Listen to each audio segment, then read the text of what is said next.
he took a real chance tonight with offering me this award, so here it goes. Let me first say, Dylan, I don't know, but you made a factual misstatement. You talked about how Leo was getting the Old Man Award. Well, Leo and I have talked, and guess what, guys? I'm the oldest guy here. First of all, I want to sincerely say that Susan Lerner and Common Cause New York is currently, by far, as a nonpartisan group, the most interesting and motivated group in New York for all of us, no matter what party we belong to hear real independence. That's a nice way of saying Susan looks at me, smiles, and says, "Sorry, Bill, I don't agree." But I have to tell you, I am truly impressed, and I'm just honored to be here. I do want to thank a couple people. Let me start with one of my best friends, Vin Riberti. Vin, as he and I have not only a lot of fun together, but he's just done a tremendous job in all the things we work together. And Vin, I want to thank you. And second of all, I want to thank Dennis and Karen Meal. Yes, we did just have an opportunity to sit on the beach, and I read all my academic books, and we did have a chance to have a wonderful dinner with John and Margot. But you've been great friends, and I can't tell you how much I respect all the things that you've done. Now, lastly, I do have to thank two people who suffer because they have to deal with it. And that's my sister Jackie and the executive director of the New Roosevelt Foundation, 501c, nonpartisan. Ben Kalos, who's here somewhere, but he just does a wonderful job, and I really want to thank them both. Lastly, in terms of my thank yous, I ask each of you not to go to table one. Table one is full of my friends, David Reese, Bill Frank, and others that I worked with, a majority Republicans, and if you talk to them, they'll give you all the reasons why not I should be here tonight. But let me turn to a way of thinking. When I go to bed at night, and Father Alex today, crossed himself when I said this, but it's true, I try to think of 5 good things that happened in my day, or of little things that my heroes have done. Let me tell you about 2 of them, okay? Susan? Joe Fraser died this month.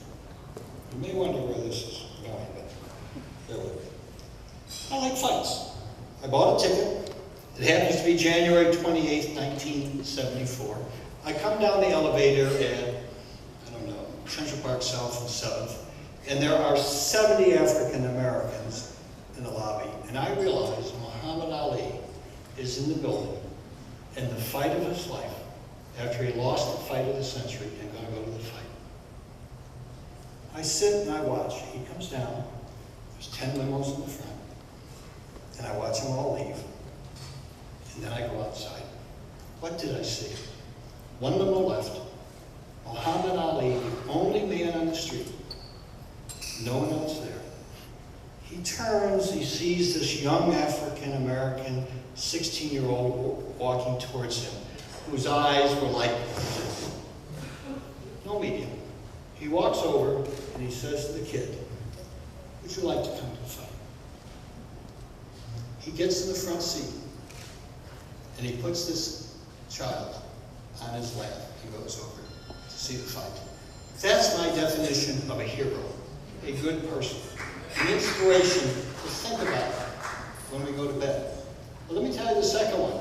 Bill, I'm going to get back to you. Nobody from Rochester, New York, not Brian Colbert or myself, can give a speech like you do. But over the weekend, somewhere on a beach that I shouldn't be, with Dennis, I'm reading a book that only I would read. 1967 Constitutional Convention, page 328. I'm not making this up. This is what I read. Bill Vanderhoeven has emerged a hero for his thoroughly impartial and skillful leadership of the committee. a leader in 1967 on how to think and reform New York. I happen to know Bill. He's my hero. Let me cut many years later. Bill asked Kenny Sunshine and I to go out to the FDR Four Seasons Park, right? It's a huge place. It's beautiful. Sally Menard's with us, and there's a trailer park, and a long ways away is the end of the park. It's rainy, it's mud. I have to put on boots. I gotta do this, Bill asked me to. Kenny and I walk, and I gotta tell you, I'm sinking into the mud. I'm walking as fast as I can. I know I gotta go to the end, I gotta do this. And look behind me. And there's Bill, for maybe the 1000th time, with his boots on, walking into that park. Tell me about the history of FDR, and why the history of FDR is important just today. Bill, you are my hero.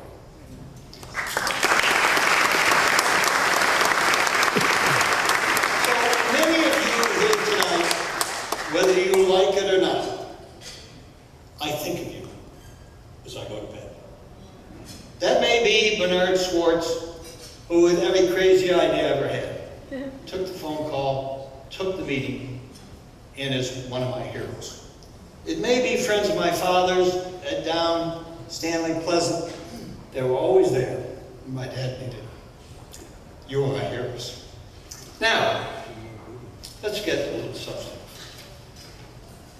In the meeting with Bill in 2009, I asked him for a meeting because I was curious about redistricting and what happened in the 1967 constitutional amendment. And he gave me a lot of history. He's the one that told me about FDR 101 years ago running for the state senate. And has reviewed what happened in 67 on redistricting. Let me just give you just a couple quick facts. Proposals from nonpartisan commissions came in many formats. The convention was teamed with experts. It's 1967. For the first time, the Constitution was to include something very simple. Gerrymandering for any purpose is prohibited, whether it be for unfair redistricting aimed at a particular group, political, radical, religious, economic, or other. That is a creative approach to changing gerrymandering, which Bill and others in 67, if that had been passed, would have been in the Constitution today. Had the final product been adopted, the whole history of our state would have been different. We would have been unique in the country. A leader, again, as the Empire State. It didn't happen, and that's why Susan has such a tough fight. And while I'm not going to spend a lot of time on it, I'm going to say something very simple. A veto of redistricting is not enough. The governor must take a more creative approach, like he did with marriage equality, if in fact we are going to not have just a deal made at the last minute that really doesn't bring the state forward anymore. And I'm sorry that I think the ethics bill really was a fundamental change in Albany. But anyway, Susan, you invited me. So,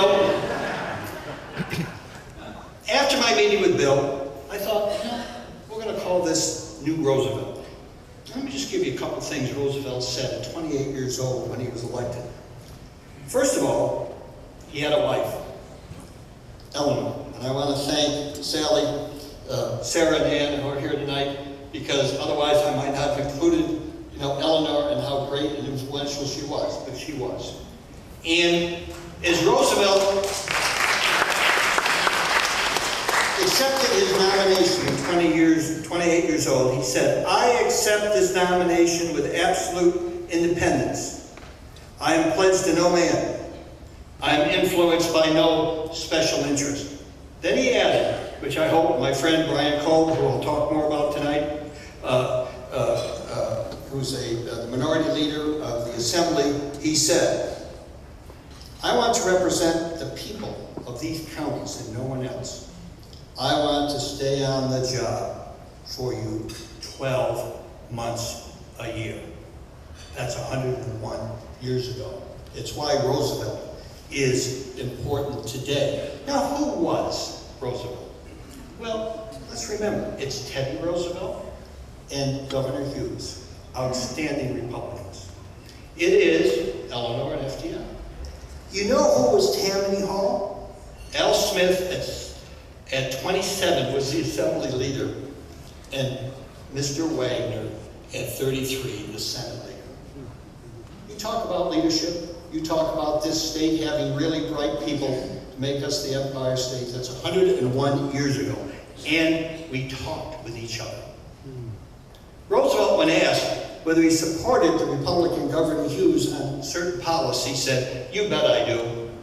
I think he's one of the best governors the state has ever had." We're all in this together, guys.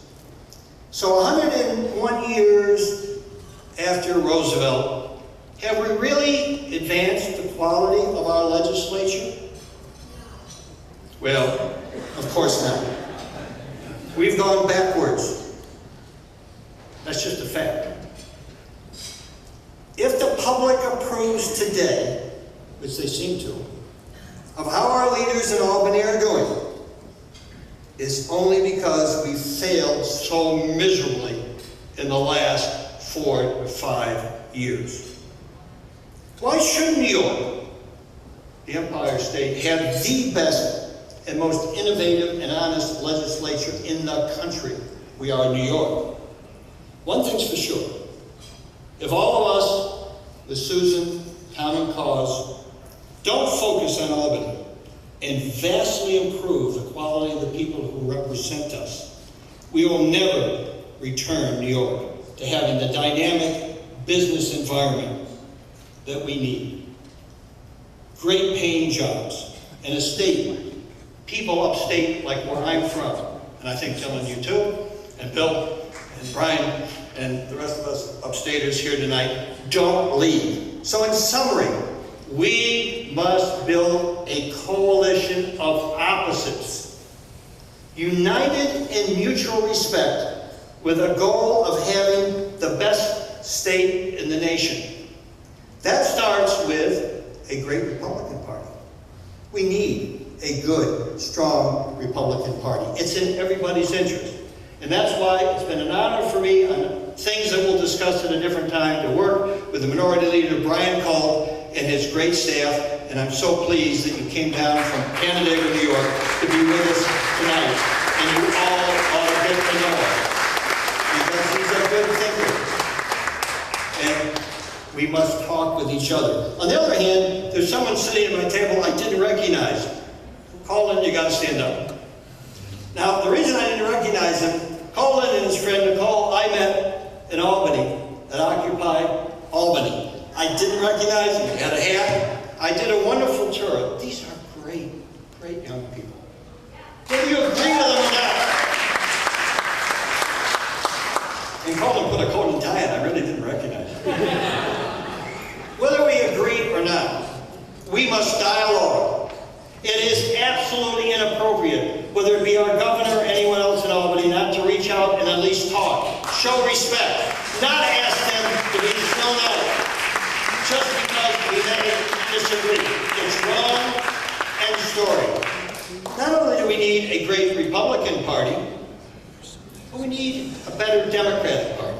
Of all the young activists I deal with, and Colin is one of them, go down to our state party headquarters. For years, the activists aren't there. It's empty. We have not built it. And we need to. A good two-party system that dialogues and a coalition of opposites is what we need.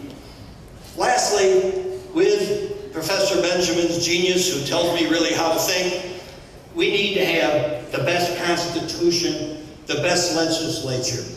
Anything else is unacceptable. The best business environment recognizes that capitalism, and I'm a CEO, is as powerful as the respect of the citizens have for its fairness.